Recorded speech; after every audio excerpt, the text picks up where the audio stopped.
Olá, está começando agora mais um Tricotando. Esse é o Beethoven, eu sou o Wilton e no programa de hoje nós vamos conhecer um pouquinho mais sobre a pessoa, Célio Peliciari e o PSOL, Partido Socialismo e Liberdade. Eu agradeço o convite, Wilton. Estamos aí para responder todas as perguntas.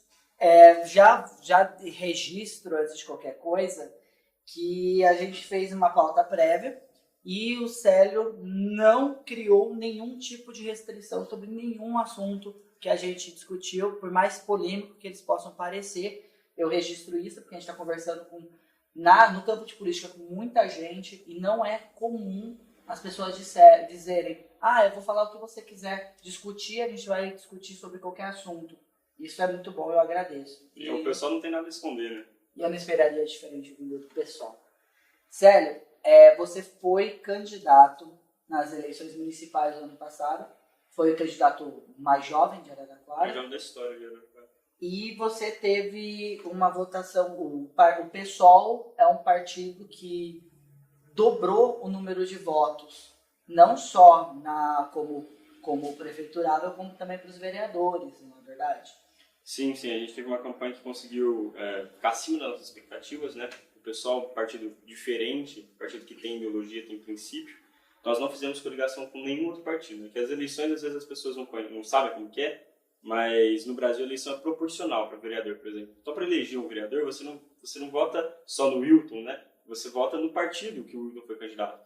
E a mesma coisa do pessoal e todos os outros. Então, para eleger, você precisa de um coeficiente mínimo, que é muito alto. Praticamente nenhum vereador se elege pelos seus votos e apenas. Era quase de 6 mil, né? Na última eleição foi algo próximo de 5.500, 5.300.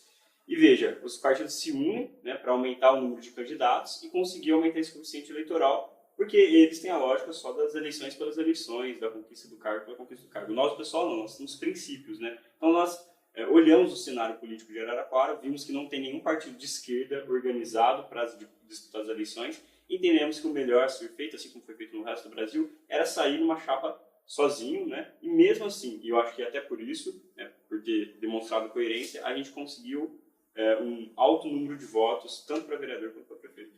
Sim, entre os dos seus candidatos, do PSOL, 2 passaram da base de 1.200, 1.300 votos, que é praticamente dos países mais votados. O nosso mais votado foi o Roldana, ele teve mais de 1.200 votos, mas depois o Vermelho foi o segundo mais votado, ele teve 700 e alguma coisa. Ah, tá. Eu achei que tivesse sido 1.000 e pouco também. Sim, mas se a lógica fosse diferente, se fosse os mais votados, né, a gente teria elegido um. No entanto, como a lógica favorece os grandes partidos, a gente acabou ficando de fora. Sim, isso é bem complicado. A gente não sei nem se a gente tem tempo para falar de reforma política, mas uma hora a gente chama para falar só sobre isso. Fica à disposição. Tá, aí já chama a galerinha dos outros partidos, vamos ver o que acontece com eles. Você falou de ideologia e o pessoal tem uma ideologia. Fala um pouco dos princípios do partido, um pouco das coisas que não entram, né, na ideia do partido, para a gente entender um pouco melhor. Eu particularmente não gosto muito da palavra ideologia, porque na minha concepção de marxista ela significa uma falsa consciência, quer dizer, um manto, um véu de uma consciência de outra pessoa, de outra classe, né, que é imposta à maioria das pessoas. Então eu não gosto muito dessa palavra, mas eu prefiro princípios, né? Os nossos princípios, eles se acercam sobre, principalmente, a defesa da classe trabalhadora. Nós entendemos que o mundo ele é dividido em duas grandes classes, né? A classe dos detentores dos meios de produção e dos trabalhadores, aqueles que não detêm, e essas classes estão em constante conflito. Nosso interesse aqui é lutar pela maioria, que é a classe trabalhadora. E aí, nesse sentido, a gente desenvolve todas as outras políticas, né? Isso da base, essa concepção da base para desenvolver todas as outras políticas. Por exemplo, taxação sobre grandes fortunas, por exemplo, casa como um direito mínimo, né, de dignidade humana para todas as pessoas. Então, o direito à casa tem que estar acima do direito à propriedade, por exemplo, o direito à terra tem que estar acima do direito à propriedade. Porque hoje o que a gente vê no Brasil, e aqui em Araraquara também, é muita casa vazia, muita terra desocupada, sem plantação, e muitas pessoas querendo morar e querendo plantar. E o que impede é justamente o direito à propriedade. Quando a pessoa fica 4, 5 anos numa casa de uso capião, ela requer na justiça, e a justiça barra porque, apesar de existir a lei do uso capião, eles colocam, a maior parte dos juízes colocam um princípio da propriedade acima do princípio de moradia. Então, para lidar com esses conflitos e sempre defender o trabalhador, que a gente se baseia em todos os nossos princípios. Certo. Bom, Araraquara está um pouquinho diferente do cenário nacional em relação à moradia, né? Aqui a gente tem bastante casa popular. Eu acho que é bem diferente, por exemplo, de São Paulo, que o que mais tem é prédio com 600 pessoas morando e justiça querendo tirar todo mundo na porrada para ficar vazio. Veja, durante a campanha eu pautei isso. Está um pouco diferente, mas não está tão diferente. É que São Paulo como uma metrópole de 10 milhões de habitantes, é um pouco difícil. Todo mundo vai para lá também. É um pouco difícil comparar, mas veja, Araraquara tem 10% das casas vazias. 10% de todas as casas de Araraquara são mais de 6 mil casas vazias. Então, veja, a gente tem isso vazias e casas que não estão mais próprias para uso, né, abandonadas.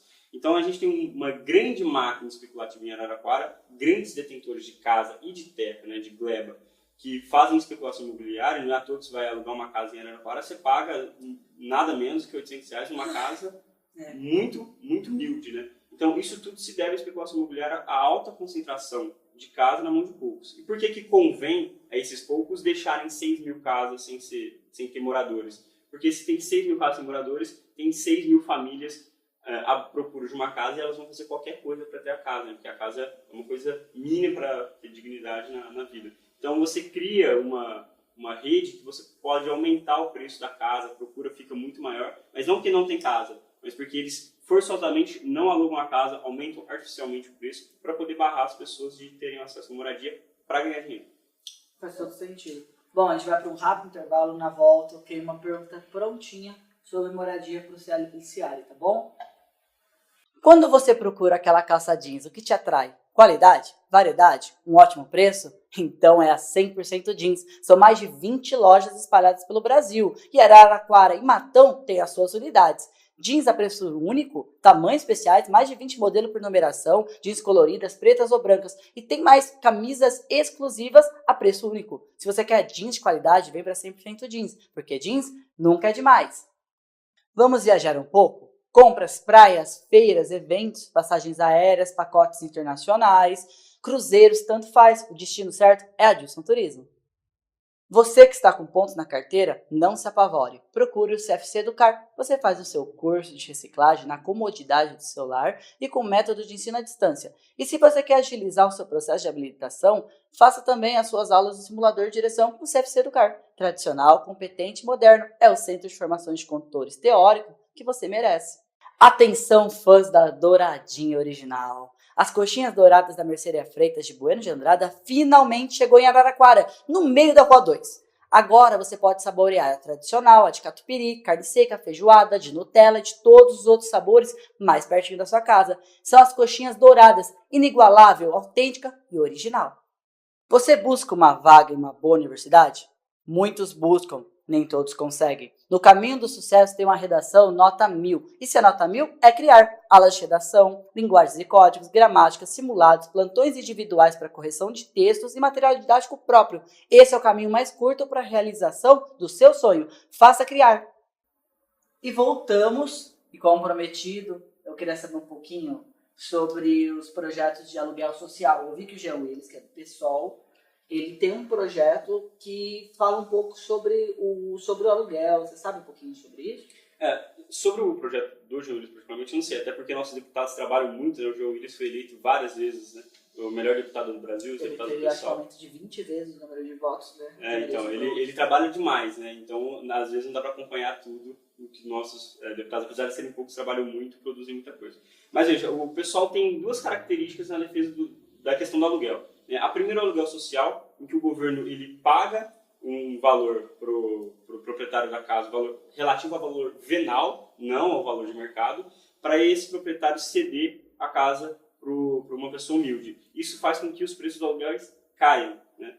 E uma segunda coisa é você limitar o avanço do preço dos aluguéis. E eu acho que essa é a proposta do Jean Willis, que é você conseguir limitar ou com a inflação ou até abaixo da inflação para conseguir conter os preços dos aluguéis. Porque hoje em dia no Brasil, principalmente no Rio de Janeiro, onde o Jean Willis foi candidato, é o valor mais caro da Sim. América Latina, muitas vezes mais caro até que algumas cidades dos Estados Unidos. Nossa, aluguel pra mim é uma coisa muito sensível, porque eu pago aluguel aqui do estúdio, o aluguel aumentou 30 e poucos por cento no ano.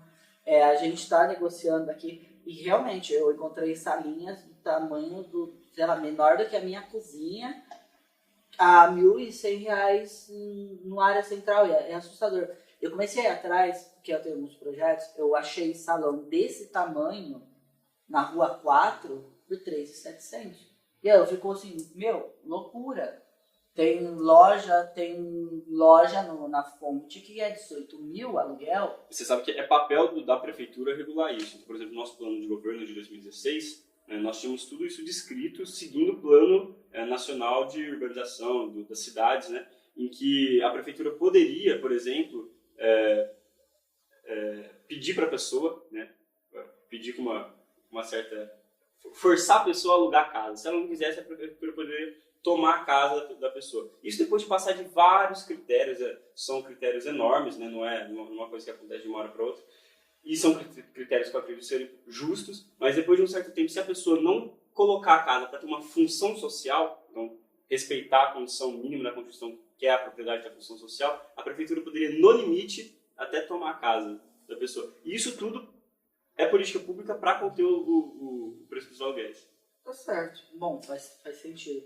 Eu vou pular por uma pauta que eu gosto muito, que é o seguinte, a gente vê muito na mídia, quando você digita PSOL no Google e você escreve PSOL expulsa e dá a notícia, dá um monte de resultado. Eu queria saber um pouco mais quais são os critérios de expulsão e alguns exemplos que o pessoal de forma nacional tem. A gente já até conversou nos bastidores, que eu lembro de um religioso fundamentalista que se filiou ao PSOL. Quando o PSOL tomou conhecimento a partir da mídia que esse cara existia, eles expulsaram o cara. Eu queria saber um pouco mais sobre isso. Veja, acho que tem duas circunstâncias, né? Tem as circunstâncias que você está falando do Cabo Daciolo, que ele era um bombeiro, né? Esse bombeiro ele fez greve de fome, uma greve no Rio de Janeiro. Ele era uma pessoa muito combativa e durante a greve dos bombeiros, que eles conseguiram conquistar as demandas dele, ele se filiou ao PSOL e na eleição seguinte ele se candidatou. Então não é uma pessoa que caiu de paraquedas, é uma pessoa que fez luta.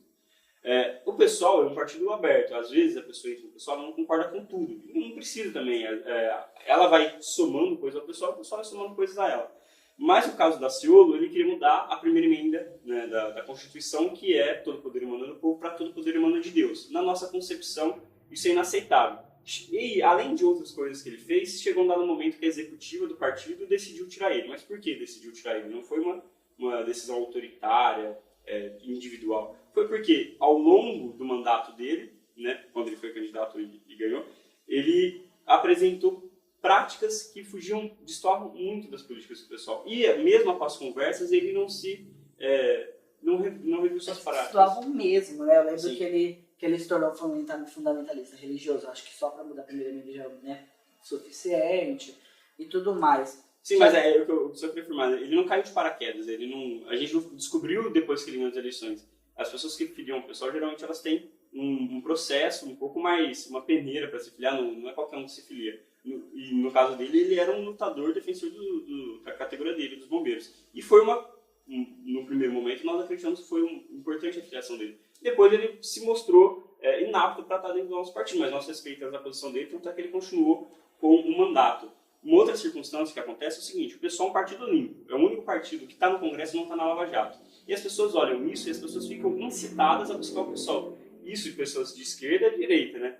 E nos rincões do Brasil, pode ser que uma pessoa de direita, uma pessoa que cometeu um crime, se filiou ao PSOL, e a executiva, os deputados, não tem condição de saber disso. Então existem essas duas circunstâncias. Depois que essa pessoa, né, que não deveria estar no partido, mas é uma pessoa menor, que não é candidato, não tem mandato, depois que ela vem a público, obviamente, né, como aconteceu várias vezes, a executiva do partido retira essa pessoa dos quadros do partido. Também faz todo sentido. Sim, nós temos todos os critérios para tanto filiar quanto expulsar pessoas. Tá certo, eu queria saber um pouquinho mais, de algumas polêmicas. A gente vai para mais um rápido intervalo, não corre esse vídeo, gente. Eu preciso que vocês vejam o anunciante e falem: olha, muito legal o programa, viu, anunciante? Sabe, essas coisas. Preciso disso, tá? A gente já volta.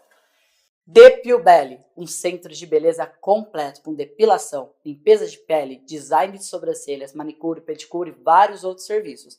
Quem conhece a Depiubelly da Samantha não troca por nada neste mundo. Profissionalismo e competência é Depiubelly.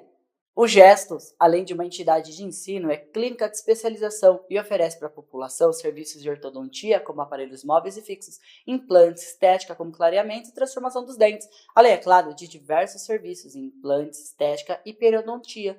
Ligue para o Gesto e agende sua avaliação. A Ótica Lupo é a maior organização ótica do interior do estado de São Paulo. Sabe por quê? Porque a Ótica Lupo tem alto padrão de serviço, são vendedores das melhores e mais conceituadas marcas de armações e lentes do mundo. Não bastando, a Ótica Lupo acompanha tendências à modernidade, não deixa para trás a tradição e a qualidade. Afinal, são 119 anos de compromisso com Araraquara. Você tem ideia do que pode ser feito com um consórcio? Comprar uma moto, um carro, uma casa, mas também viajar, fazer um procedimento estético, comprar uma franquia, até fazer capital de giro para o seu negócio. Surpresa? Quer saber mais? Fale com a RT Brokers. Consórcio descomplicado e do jeito que você precisa, a RT Brokers faz para você. Corte, hidratação, coloração, maquiagem, estética, manicure, pedicure, profissionais capacitados, espaço agradável, sala de noivas, tudo isso reunido em um ambiente só tem nome: Estúdio Pérola. Dá uma ligadinha, agende sua visita, transforme-se em Estúdio Pérola, valorizando o seu brilho. Voltamos. Como se tivesse percebido. Eu adoro essas frases óbvias. Tipo, voltamos. Não voltamos. Tipo, com a secretária eletrônica. Oi, alô? Não tô te ouvindo. Mentira, secretária eletrônica, mesma coisa. Célia, a gente é bom deixar claro até para nossa audiência que essas perguntas que a gente faz para você não é porque a gente tá querendo polemizar e apontar defeitos do partido, nada disso. Na verdade, a gente quer saber um pouco mais do que acontece. Porque eu já te falei nos bastidores, PSOL é um dos partidos mais demonizados do Brasil. Porque ele tem... Mas geralmente demonizado pelas pessoas certas, né? Pelas pessoas que estão do lado errado. Aí a gente fica até contente. Mas essas pessoas a gente não quer carinho, não. É demonizado porque é fora do senso comum, tem princípios bem alinhados e tudo mais. Acho que até faz sentido, né? Se o Brasil fosse formado por pessoas, todas elas altamente intelectuais e conscientes e que conseguem olhar para o lado, para baixo, para trás e para frente, nós seríamos bem diferentes do que nós somos hoje. Infelizmente, né? Não é assim. Deixa eu te perguntar uma coisa. É muito importante que eu entenda. Você acha que há muitos partidos políticos no Brasil? Veja, quando as pessoas fazem essa questão, porque às vezes as pessoas acham que o problema é a quantidade de partidos, né? Ela fica perdida na hora de votar. Nos Estados Unidos tem mais de 150 partidos cadastrados. Só 2 aparecem. Só 2 aparecem, mas é porque o modelo lá é outro. Mas tem mais de 150 partidos. A quantidade de partidos não é o problema. É bom que tenha muito partido. É claro que não tem 150 ideologias. Hoje no Brasil não tem 50 formas, princípios de pensar o mundo. E mesmo assim tem tantos partidos, né? Essa é um outro problema, uma outra característica. Mas veja, a pluralidade, ela não é um problema. Acho que a gente tem que permitir quantos partidos se formem, isso não é um problema. O problema é quantos vão estar no parlamento, né? Porque aí pode impossibilitar um governo de governar, né? De fazer as suas coisas básicas. E o problema é como esses partidos se comportam. Veja, hoje no Brasil, você tem próximo a 4 partidos ideológicos, 4 ou 5 partidos ideológicos, né? E esses, dos 40 que tem, só 4 têm princípios, só 4 eles afirmam coisas coerentes, que eles afirmam durante toda a sua história, toda a sua trajetória. Então, os outros 35, ou eles são, na ciência política a gente chama de catch-all, partido que aceita qualquer coisa para ganhar a eleição, né? PT, PSDB, PMDB, todos esses grandes partidos, catch-all, eles aceitam qualquer coisa porque o negócio deles é ganhar a eleição. E tem outros partidos, que são os partidos nanicos, né? Que são, a gente chama de fisiológico. Eles estão ali só para disputar a beirada, só para ganhar alguns cargos, geralmente partidos familiares, PRTB, por exemplo, PSC, são partidos que estão ali para ganhar o dinheiro do fundo partidário, para pegar uma boquinha ali, uma boquinha aqui. Então, o problema não é a quantidade, mas a qualidade dos partidos. Você é a favor ou contra o financiamento privado ou financiamento público de campanha? O pessoal é completamente, eu também, né, contra o financiamento privado. Nós entendemos uma equação muito básica. Quem paga a banda escolhe a música. Então, se o empreiteiro, né, paga a campanha, por exemplo, aqui em Araraquara nós temos 2 deputados eleitos, a Marcelia, do PT, e o Massafera, do PSDB. A Marcelia, por exemplo, recebeu R$500 milhões da Cutrale e R$600 milhões da UTC. Então, quem ela vai defender os interesses? Aqueles que votaram nela ou aqueles que financiaram a campanha dela? Nós acreditamos que ela vai defender os interesses de quem paga a banda, né? Da Cutrale e da UTC, assim como de outros grandes financiadores. O pessoal não quer se envolver nisso. Nós vimos onde isso dá, nós vimos onde o PT deu. Né? Nós não queremos repetir essa tragédia. Então nós não aceitamos, né? Majoritariamente nunca aceitamos. Em algumas ocasiões isso acabou fugindo da linha geral do partido, mas a tendência do pessoal foi nunca aceitar dinheiro de empresas privadas. E o financiamento público tem que ser bem discutido, porque hoje o financiamento é público. No entanto, quando a lei mudou no governo Dilma, a Dilma quase triplicou o financiamento público. Então, não pode ser um financiamento público, né, para Marajá. Tem que ser um financiamento público simples. Qual que é o grande problema? Esses partidos, PSDB, PMDB, os catch-all, eles não sabem fazer campanha simples. Eles não sabem andar na rua e pedir voto falando que eles acreditam. Porque eles não têm muita coisa a acreditar. Eles são, na verdade, personagens que se vestem dos financiadores. Financiadores legais, que antes poderia, e agora ilegais, que a gente sabe que acontece também. Eu queria te perguntar, você acha que nas eleições municipais rolou muito dinheiro privado? É impossível comentar sobre isso. Eu acho que é impossível dizer que não rolou, mas eu não vou me arriscar a dizer que sim. Não dá para se afirmar, porque a gente não é investigador, a gente está investigando, a gente não está protegido por nada, né? Seria só acusações. Sim. Boa jogada, Célia. Bom, Célia, tem muita coisa que eu queria conversar, só que a gente está com o nosso tempo contado. Eu espero que eu tenha... A gente está pensando em fazer algumas entrevistas mais longas com as pessoas da política, porque eu acho muito importante, né, que as pessoas busquem um pouco mais sobre isso. E isso é muito bom. Eu queria... Já vou aproveitar, deixa eu perguntar para você. 2018, o que você acha que vai rolar? Sobre as eleições nacionais? Veja, a gente tem um presidente que ele não pode se candidatar. Né? Por que ele não pode se candidatar? Porque foi julgado no STF uma ação que considerou ele inelegível. Ele teve um problema na campanha dele, não me recordo qual agora, e não pode se candidatar. Nós temos a possibilidade de ter uma eleição indireta com a cassação da chapa de Dilma Temer, que aparentemente não vai acontecer, porque o Gilmar Mendes está prorrogando o máximo possível o julgamento. E nós temos vários candidatos em suspeição. O Lula é um candidato em suspeição, o Aécio, o Alckmin, né? Estão cogitando o Dória, que é um personagem caricato, um grande marqueteiro, mas que não tem tempo de gestão nenhum em São Paulo. 3 meses já está considerando o sujeito por uma candidatura para governar um país. Então, veja, você... Tem a Marina, que deve estar em alguma árvore, vai do lado e falar, oi, só que... Você não tem nada certo para 2018. Né? Eu acho que pensar em 2018 não está no horizonte do pessoal. O que está no horizonte do pessoal? Tem uma reforma da Previdência que prevê liquidar o que restou de direito social do povo brasileiro e logo depois eles vão tacar a reforma trabalhista. Então o horizonte do pessoal é lutar contra a reforma da Previdência, é lutar contra a lei de terceirização e a reforma trabalhista. Tá certo. Bom, depois a gente conversa muito mais. Eu ainda vou enviar todo esse povo numa casa, vou botar um monte de GoPro nos pontos, vou fazer um reality show. Eu vou fazer um reality show com gatos. Eu posso fazer reality show com políticos. Eu sei que não tem muita semelhança, mas na minha cabeça parece que funciona. Talvez eu junte ambos. Eu não sei, eu tô pensando muito. Tenho medo de eu tô com umas ideias boas. Bom, a gente já fica tricotando por aqui. Obrigado pra você que assistiu. E continue sempre assistindo Tricotando, porque é tricotando que a gente se entende. Tchau, tchau.